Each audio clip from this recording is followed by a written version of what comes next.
5 berita terpopuler hari ini, Jumat 20 Februari 2026 di Bloomberg Technos Flash 5. Yang pertama, Korsel sampaikan penyesalan atas insiden drone ke Korut.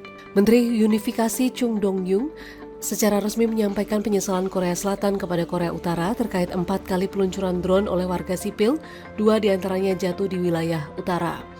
Chung menyebut aksi tersebut sebagai pelanggaran berbahaya atas perjanjian antar Korea dan ancaman stabilitas kawasan. Pemerintah tengah menyelidiki 3 warga sipil serta sejumlah personel keamanan yang diduga terlibat.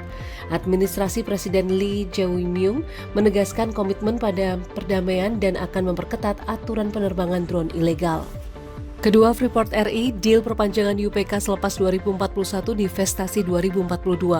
Freeport-McMoRan bersama PT Freeport Indonesia menaikkan nota kesepahaman dengan pemerintah terkait perjanjian UPK dan tambahan divestasi 12% saham kepada Min ID pada 2041 tanpa biaya. FCX akan mempertahankan 48,76% saham hingga 2041 dan sekitar 37% mulai 2042.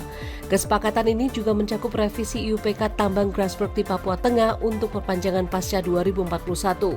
Manajemen menegaskan struktur tata kelola dan perjanjian yang berlaku tetap berjalan sesuai ketentuan hingga masa operasi berakhir. Ketiga, Satgas PKH serahkan dokumen Martabe, selanjutnya wewenang Bahlil. Satuan Tugas Penertiban Kawasan Hutan menyerahkan dokumen rekomendasi pencabutan izin tambang emas Martabe milik PT Agincourt Resources kepada Kementerian ESDM. Juru bicara Satgas PKH Barita Simanjuntak menyatakan proses investigasi dugaan pelanggaran kawasan hutan telah rampung dan keputusan yuridis kini menjadi kewenangan ESDM. Satgas menemukan pelanggaran oleh 28 korporasi termasuk Agincourt. Namun hingga kini belum ada konfirmasi resmi apakah pencabutan izin telah ditindaklanjuti kementerian terkait. Keempat, AS mau kerahkan banyak sistem rudal ke Filipina, Cina bisa geram. Amerika Serikat dan Filipina sepakat meningkatkan pengerahan sistem rudal dan sistem nirawak canggih di wilayah Filipina. Sebelumnya Amerika Serikat telah menempatkan sistem rudal Typhoon yang mampu meluncurkan rudal jelajah jarak jauh. Langkah ini berpotensi memicu ketegangan dengan Cina yang menilai pengerahan tersebut mengganggu stabilitas kawasan.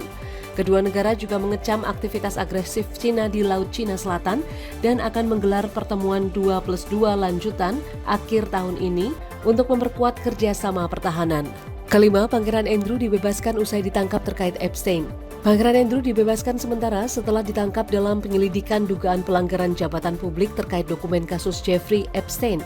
Kepolisian Thames Valley mengkonfirmasi seorang pria berusia 60-an telah dilepas sambil penyelidikan berlanjut. Charles III menyatakan dukungan penuh kepada otoritas hukum dan menegaskan hukum harus ditegakkan.